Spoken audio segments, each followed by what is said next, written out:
রাসূলুল্লাহকে ইট বালি পাথর বলেছে, রাসূলুল্লাহ সালে মুস্তাকি পিসাবের হুজুরের পিসাব নামাজ বলেছে। আমি বলেছি মুখ গেরা ওর মুখ থেকে ওর মুখ বাদরের মতো হয়ে গেছে। আমি চলে আসছি কি বলেছি, কারো পরোয়া করিনি।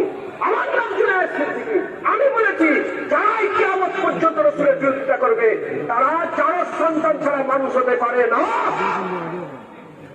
কথা ঠিক না ভুল বলে? চুপ করে থেকুনি মুসলমান। সব জায়গায় চুপ থাকলে ইমান নষ্ট হয়ে যাবে, আর সব জায়গায় হা হা করলে ইমান নষ্ট হয়ে যাবে। কিসার বসা বুঝতে পেরেছে? হুজুরের মহব্বত করে, হুজুরের ভালোবাসা করে। কেন আমি বলছি কুকুরের কথা? কেন আমি মুখের ভাষায় এখন বলছি? লোকেরা বলে সংযমের কথা বলো। না না না, সংযমের কথা বলবো না। এ শিক্ষা আমি পাইনি। এ মুসলমান কিতাব পড়ে যাও। তুমি যদি পড়তে না পারো যাও পড়ে যাও। আমি বেশি জানি না, যেটুকুন পড়েছো ওইটুকুন বলে দিয়ে যাচ্ছে। আব্দুল্লাহ বিন রাওয়াহা বলে রাসূলের একজন সাহাবা ছিল, সে মুতার যুদ্ধে শহীদ হয়ে গিয়েছিল। আব্দুল্লাহ বিন রাওয়াহা রাসূলের সাল্লাল্লাহু সঙ্গে কাজায় উমরা করার লেগে যখন মক্কা শরীফে ঢুকছিলেন, প্রথম মক্কা শরীফে আব্দুল্লাহ বিন রাওয়াহা ঢুকছে। যখন মক্কা শরীফে আব্দুল্লাহ বিন রাওয়াহা ঢুকতে আরম্ভ করে দিয়েছে, ওই সময়তে হুজুর পাক সাল্লাল্লাহু উটের পিঠে বসে আছে। উটের লাগাম আব্দুল্লাহ বিন রাওয়াহার হাতে। আল্লাহর ঘর সামনে সাহাবা হুজুর আছে, আবু বকর সিদ্দিক আছে, ওমর ফারুক আছে, উসমান গনি আছে, মাওলা আলী আছে, সমস্ত সাহাবা হুজুর আছে। আব্দুল্লাহ বিন রাওয়াহার হাতে উটে দাঁড়িয়ে আছে আর ঢুকতে আরম্ভ করে দিয়েছে। আর সামনে দেখা যায় কাফেররা সব দাঁড়িয়ে আছে। আব্দুল্লাহ বিন রাওয়াহা চিৎকার করে করে বলতে আরম্ভ করে দেয়, এই কাফেরের বাচ্চা সরে যা, তিন দুনিয়ার বাচ্চা হাবিবুল্লাহ আসছে।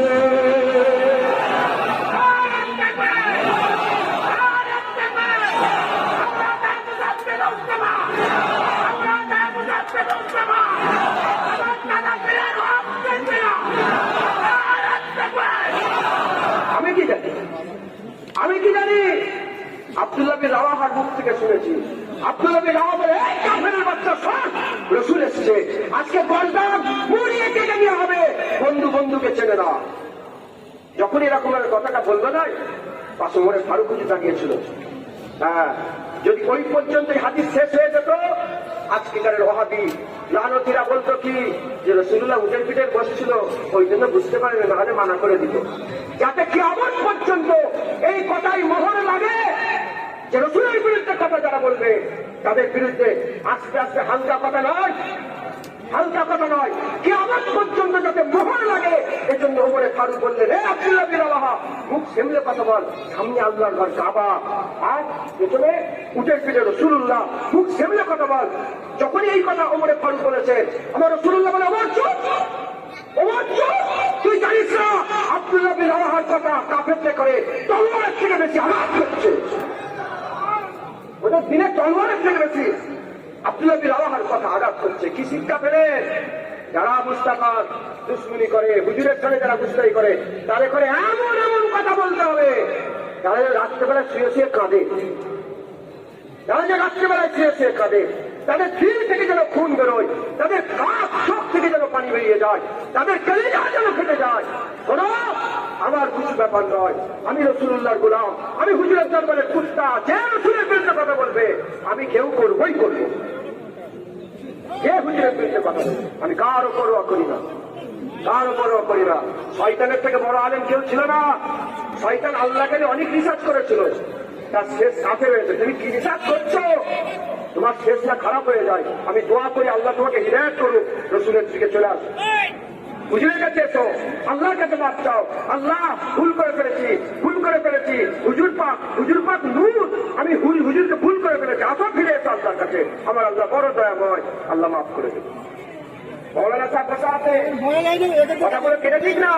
অন্য জমানায়, অন্য উম্মতরা, অন্য নবীর জমানাতে যখন নবীর সঙ্গে বিয়াদবি করত, আল্লাহ তাদের করে অনেককে ঝড় বানিয়ে দিয়েছে, অনেককে বাদর বানিয়ে দিয়েছে। কথা ঠিক না ভুল বলে? অনেককে শুকর বানিয়ে দিয়েছে, অনেককে বলেন বাদর বানিয়ে দিয়েছে। রাসূলের জামানায় আল্লাহ সোর বাদর করবে না, আল্লাহ এই যে দিলগুলোকে পাল্টে দেবে, দিলগুলোকে পাল্টে দেবে। আল্লাহ মাফ করেন, আল্লাহ মাফ করেন, মানা চান।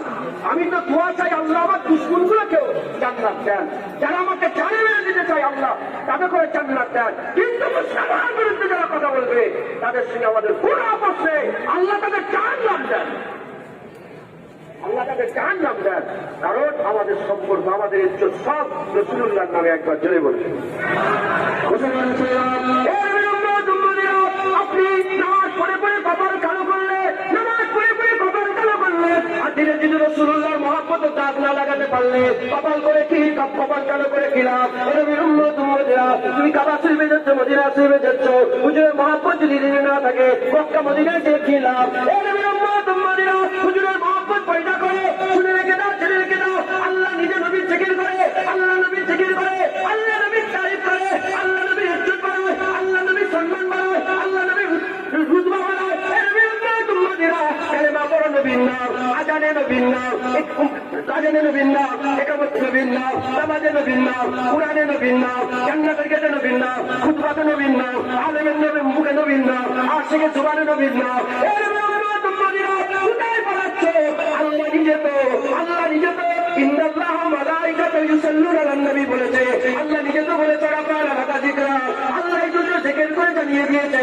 শোন শোন, তোরা তো আল্লাহ আল্লাহ করিস, আমি আল্লাহ মুস্তাফা মুস্তাফা করে। হ্যাঁ, আমার আল্লাহ নবী জিকির করে।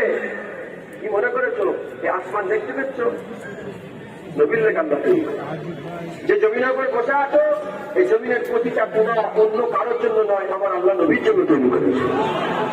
এই যে গাছ দেখতে পাচ্ছে নবীর লেগে তৈরি হয়েছে, এই যে গাছ দেখতে পাচ্ছে নবী, এটা পানি দেখতে পাচ্ছে নবীর লেগে, সব নবীর লেগে আল্লাহ তৈরি করেছে।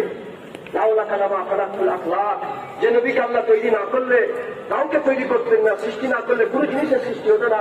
সেই নবী পাক সাল্লাল্লাহু আলাইহি আল্লাহ পাক সমস্ত কিছুর জন্য তৈরি করেছে, সব নবীর লেগে তৈরি হয়েছে। নবীর বিরোধিতা আমরা সহ্য করবো না। রাজি আছেন? রাজি আছেন? হাত তুলে দেখা। নবীর বিরোধিতা সহ্য করবে যে যেখানে আছেন, হাত তুলে। আল্লাহ দেখছে, ইন্নাহু হুয়াস সামিউল বাসীর। নবীর বিরোধিতা সহ্য করবে? জবান দিয়ে বলেন না। নবীর বিরোধিতা সহ্য করবে?